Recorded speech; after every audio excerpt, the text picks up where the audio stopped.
የኢትዮ ኤርትራ ጦርነት ከተነሳ እስራኤል ከኢትዮጵያ ጎን እንደምትሰለፍ የዓለም አቀፍ ተመራማሪው ተናገሩ።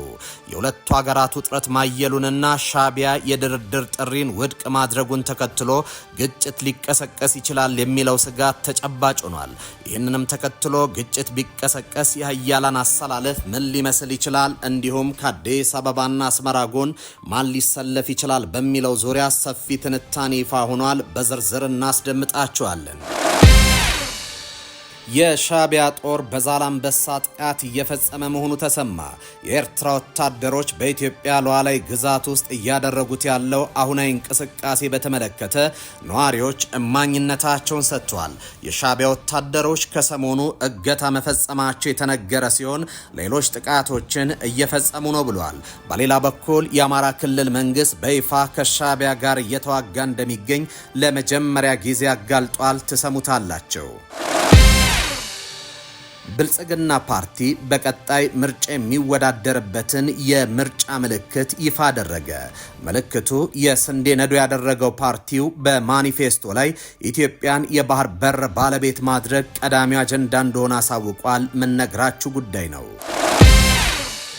የአሜሪካ ጦር ፓትሪዮት ሚሳኤሎችን ወደ ኢራን አስጠጋ። በመካከለኛው ምስራቅ ትልቁ የአሜሪካ የጦር ሰፈር በሆነው የኳታር አልወይዳድ የሚገኘው የአሜሪካ ጦር የፓትሪዮት ሚሳኤሎችን በከባድ የጭነት ተሽከርካሪዎች ላይ ጭኖ ለዝግጅት ማቆሙን የሳተላይት ምስሎች አጋልጠዋል። ጤና ይስጥልኝ። ይህ ኢትዮ ዴስክ ነው። የዕለቱን ዜናዎች ይዘን ቀርበናል። ቻናላችንን ላይክ፣ ሼር እና ሰብስክራይብ ታደርጉ ዘንድ በመጋበዝ ወደ ዝርዝር ጉዳዮቹ ተሻገርኩኝ።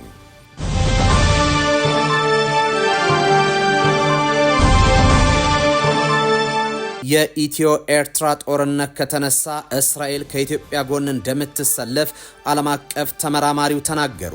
የሁለቱ ሀገራት ውጥረት ማየሉንና ሻዕቢያ የድርድር ጥሪን ውድቅ ማድረጉን ተከትሎ ግጭት ሊቀሰቀስ ይችላል የሚለው ስጋት ተጨባጭ ሆኗል።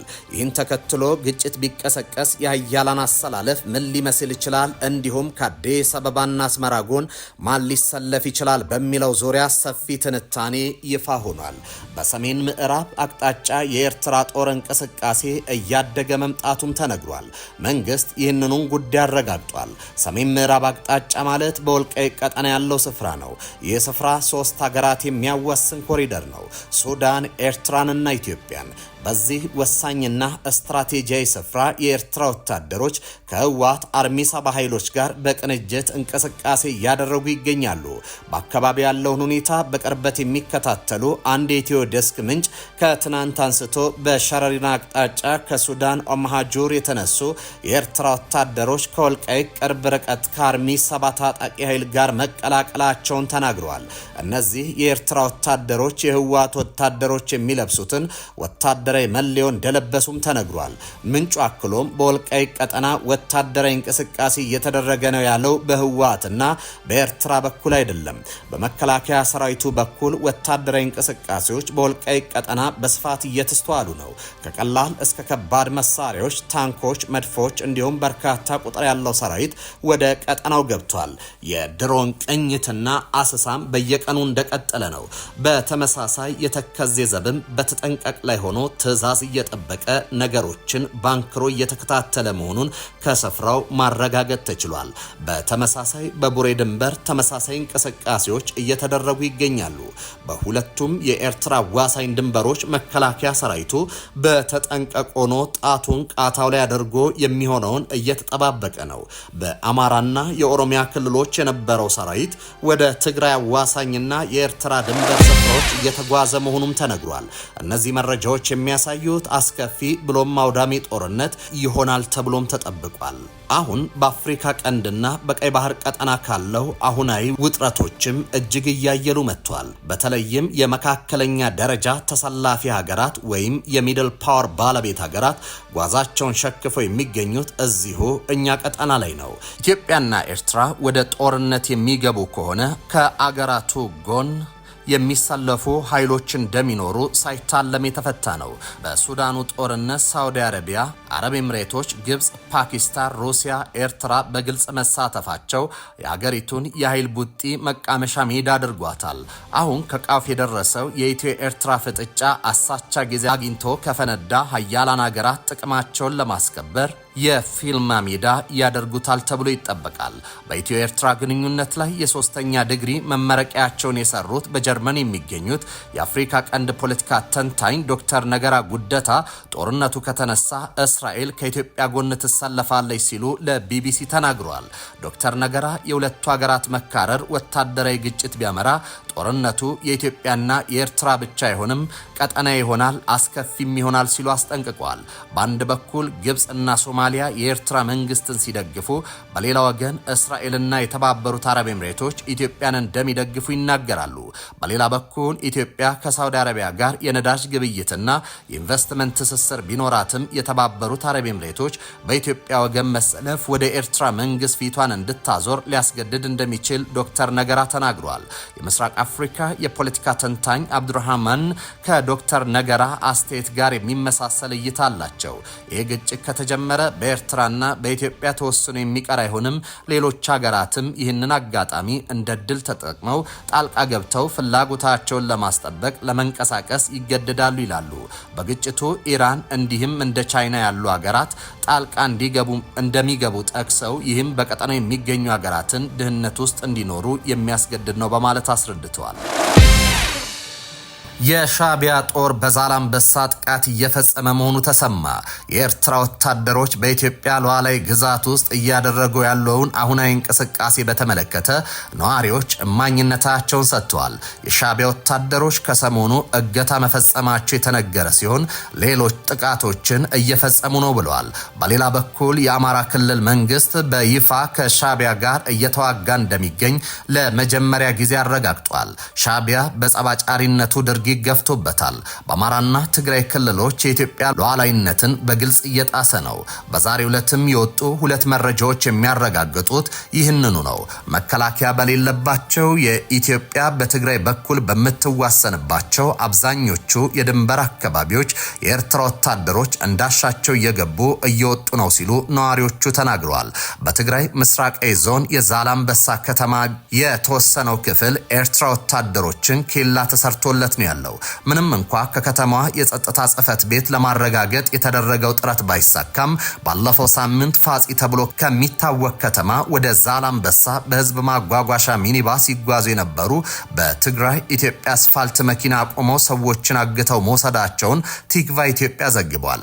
በትግራይ ምስራቃዊ ዞን የኢሮብ ብሔረሰብ ወረዳ በኤርትራ ሰራዊት ተይዘው የነበሩ ቀበሌዎች ተለቀው ትምህርት ተጀምሯል ቢባልም በድንበር አካባቢ መከላከያ ስለሌለ ደህንነቱ አስተማማኝ አይደለም። በአጠቃላይ የድንበር ቦታዎች ህገወጥ የሰዎች ዝውውርና የኮንትሮባንድ ንግድ፣ ሌሎች የአገር ደህንነትና ሰላምን የሚጎዱ የሚያደፈርሱ የወንጀል ተግባራት የሚፈጸሙበት እንደሆነ ነዋሪዎች ገልጿል። የሻቢያ ጦር በዛላምበሳ ብቻ ሳይሆን በአማራ ክልልም እንቅስቃሴ እያደረገ ነው። የአማራ ክልል ሰላምና ጸጥታ ቢሮ ትናንት ባወጣው መግለጫ ከሻቢያ ጋር እየተዋጋው ነው ብሏል። አሁንም በአማራ ክልልም ሆነ በመላው ኢትዮጵያ ውስጥ የሚካሄዱ ግጭቶች አመራር የሚሰጣቸውና ሎጂስቲክስ የሚያቀርብላቸው ከመቀሌና አስመራ መሆኑን ህዝባችን ማወቅ አለበት ሲል ቢሮ አነጋጋሪ መግለጫ ሰጥቷል። መግለጫው ቀጥሎም ወልቃይት፣ ጠለምትና ራያን ለመውረር የቋመጠው ቡድን ለፋኖ ኃይል የተሰጠውን ተልዕኮ ከውስጥ ግጭት በመፍጠር ወደ ድንበር የሚሄደውን መከላከያ ሰራዊት በዞንና ወረዳ ተወጥሮ እንዲቆይ በማድረግ ያለማንም ከልካይ ወልቃይትን፣ ጠለምትና ራያን መቆጣጠር ነው ሲል አክሏል። ብልጽግና ፓርቲ በቀጣይ ምርጫ የሚወዳደርበትን የምርጫ ምልክት ይፋ አደረገ። ምልክቱ የስንዴ ነዶ ያደረገው ፓርቲው በማኒፌስቶ ላይ ኢትዮጵያን የባህር በር ባለቤት ማድረግ ቀዳሚው አጀንዳ እንደሆነ አሳውቋል። ገዢው ብልጽግና ፓርቲ ለመጪው ምርጫ ያዘጋጀው ማኒፌስቶ በዋናነት ትኩረት ያደረገው በመግባባት፣ በመፍታት፣ በማስፋትና በመገንባት ላይ መሆኑን የፓርቲው ምክትል ፕሬዝዳንት አቶ አደም ፋራ ተናግረዋል። የምርጫ ማኒፌስቶ ዋነኛ ሐሳቤ ሀገራዊ መግባባትን ለመፍጠር መትጋት እንደሆነም ገልጿል። አቶ አደም ይህንን የገለጹት የሰባተኛው ዙር ጠቅላላ ምርጫ የማኒፌስቶና የምርጫ ምልክት ይፋ ባደረጉበት መድረክ ላይ ባደረጉት ንግግር ነው። ትናንት በተካሄደው በዚሁ መድረክ ላይ ከፓርቲው ምክትል ፕሬዝዳንቶች አንዱ የሆኑት ምክትል ጠቅላይ ሚኒስትር ተመስገን ጥሩነህም ተገኝተዋል። የብልጽግና ፓርቲ ስራ አስፈጻሚና ብሔራዊ ምክር ቤት አባላት እንዲሁም የፓርቲው የኢንስፔክሽን ስነ ምግባር ኮሚሽን አመራሮች በታደሙበት በዚህ መድረክ ገዢው ፓርቲ የምርጫ መወዳደሪያ ምልክቱ የስንዴ ነዶ መሆኑን ይፋ አድርጓል። ፓርቲው በባለፈው ምርጫ የተጠቀመበት ምልክት አምፖል እንደነበር ይታወቃል። በስድስተኛው ዙር ምርጫ ወቅት የፖለቲካ ፓርቲዎች የመወዳደሪያ ምልክቶቻቸውን በሚያቀርቡበትና በሚወስኑበት ጊዜ በምርጫ ጊዜ ሰሌዳ ውስጥ ተካቶ ነበር። ባለፈው ህዳር ወር መጨረሻ ይፋ የተደረገው የዘንድሮ የምርጫ ጊዜ ሰሌዳ ላይ ግን ይህ ተግባር አልተካተተም። ብልጽግና ፓርቲ የስንዴ ነዶን ለምርጫ መወዳደሪያ ምልክትነት የመረጠው የመደመር የትብብርና የአንድነት ተምሳሌት በመሆኑ ምክንያት እንደሆነ በመድረኩ ላይ አስታውቋል። ከብልጽግና ፓርቲ ምክትል ፕሬዝዳንትነታቸው በተጨማሪ የፓርቲው ዋና ጽህፈት ቤት ኃላፊ የሆኑት አቶ አደም የምርጫ መወዳደሪያ ምልክታቸው የሆነውን የስንዴ ነዶ የመደመር፣ የምርታማነት፣ የተምሳሌትነትና የልዕልና፣ የሉዓላዊነት፣ የበረከትና የብልጽግና ምልክት ነው ሲሉ በማህበራዊ ትስስር ገጻቸው ላይ አስፍረዋል። ገዢው ፓርቲው በዛሬው መድረክ የምርጫ ቀስቀሳ ሂደቱን በይፋ መጀመሩንም አሳውቋል። በይፋ የምርጫ የጊዜ ሰሌዳ መሰረት የምረጡኝ ቀስቀሳ ወይም የምርጫ ዘመቻ የሚካሄደው ከጥር 1 እስከ ግንቦት 19 ድረስ ባሉት 3 ወራት ተኩል ገደማ ጊዜያት ውስጥ ነው። ሌላው በመድረኩ ይፋ የተደረገው የብልጽግና የምርጫ ማኒፌስቶ ነው። ኢትዮጵያን ወደ ተምሳሌታዊ ሀገር የሚል ስያሜ የተሰጠው የፓርቲው ማኒፌስቶ ትናንት ማከሚያ፣ ዛሬም በሚገባ መጠቀሚያ፣ ነገም መተለሚያና የኢትዮጵያ ወደ ተምሳሌትነት ሀገር መሸጋገሪያ መመሪያችን ነው ብለዋል አቶ አደም። በፖለቲካና ዲፕሎማሲ ጉዳዮች ላይ ያተኮረውን የማኒፌስቶን ክፍል ያቆረቡት አቶ አደም በዚህ ክፍል ውስጥ በአራት መዎች ላይ የተደራጁ 13 ነጥቦች መካተታቸውንም ገልጿል። አራቱ መዎች መግባባት፣ መፍታታት፣ ማስፋትና መገንባት መሆናቸውንም ተናግሯል። የፓርቲው የምርጫ ማኒፌስቶ እሳቤ ሀገራዊ መግባባትን ለመፍጠር መትጋት መሆኑንም አቶ አደም አመላክተዋል። ብልጽግና ፓርቲ በሚቀጥሉት ዓመታት ሊተገብራቸው ካቀዳቸው ጉዳዮች መካከል ሀገራዊ መግባባት መፍጠር፣ ግጭቶችን በዘላቂነት መፍታት፣ የሽግግር ፍትህ ስርዓት መዘርጋትና የመልካም አስተዳደር ችግሮችን መፍታት እንደሚገኙበት የፓርቲው ምክትል ፕሬዝዳንት ዘርዝረዋል። በመካከለኛው ምስራቅ ትልቁ የአሜሪካ የጦር ሰፈር በሆነው የኳታሮ አልኡዴይድ የሚገኘው የአሜሪካ ጦር የፓትሪዮት ሚሳኤሎችን በከባድ የጭነት ተሽከርካሪዎች ላይ ጭኖ ለዝግጁነት ማቆሙን የሳተላይት ምስሎች ትንተና አመላከተ። ይህ እርምጃ የተወሰደው ከጥር ወር ጀምሮ ከአሜሪካና ከኢራን ጋር ያለፈውን ፍጥጫ እየበረታ በመጣበት ወቅት ነው። ከዚህ ቀደም ሚሳኤሎቹ በቋሚ ወይም ከፊል ቋሚ የመተኮሻ ጣቢያዎች ላይ ይቀመጡ የነበረ ቢሆንም አሁን ግን M983 በተባሉ ከባድ ተንቀሳቃሽ ታክቲካዊ የጭነት ተሽከርካሪዎች ላይ ተጭነው መታየታቸውን የኮንቴስትድ ግራውንድ የምስል ተንታኞች ዊሊያም ጉዲህን ገልጿል። ምስሎቹ በተሽከርካሪ ላይ መጫናቸው ጥቃት ለመሰንዘርም ሆነ ከኢራን ሊሰነዘር የሚችልን ጥቃት ለመከላከል ሚሳኤሎቹ በፍጥነት ወደ ተፈለገበት ቦታ ማንቀሳቀስ ያስችላል። እንዲሁም ጠላት ሚሳኤሎች ያሉበትን ቦታ ለይቶ እንዳያጠቃ በፍጥነት ቦታ የመቀያየር እድል ይሰጣል ብለዋል። እንደ ተንታኙ ገለጻ የካቲት ወር የመጀመሪያ የሳተላይት ምስሎች ከጥር ወር ጋር ሲነጻጸሩ በመላው የመካከለኛ ምስራቅ ቀጠና የአሜሪካ የጦር አውሮፕላኖችና ሌሎች ወታደራዊ ቁሳቁሶች ክምችት በከፍተኛ ሁኔታ መጨመሩን ያሳያሉ። ምንም እንኳ በአሁኑ ወቅት ሚሳኤሎቹ አሁንም በተሽከርካሪዎች ላይ ስለመሆናቸው እርግጠኛ መሆን ባይቻልም የታየው ለውጥ ግን ቀጠናው ያለበትን ከፍተኛ የደህንነት ስጋት የሚያሳይ መሆኑን ተጠቁሟል። የአሜሪካ መከላከያ ሚኒስቴር ፔንታጎን ስለ ጉዳዩ እስካሁን የሰጠው ይፋዊ ምላሽ የለም። የተወደዳችሁ ተመልካቾቻችን ለሰዓቱ ያዝናቸውን ዜናዎች እኚህ ነበሩ። በያላችሁበት ሰናይ ጊዜ ይሆንላችሁ።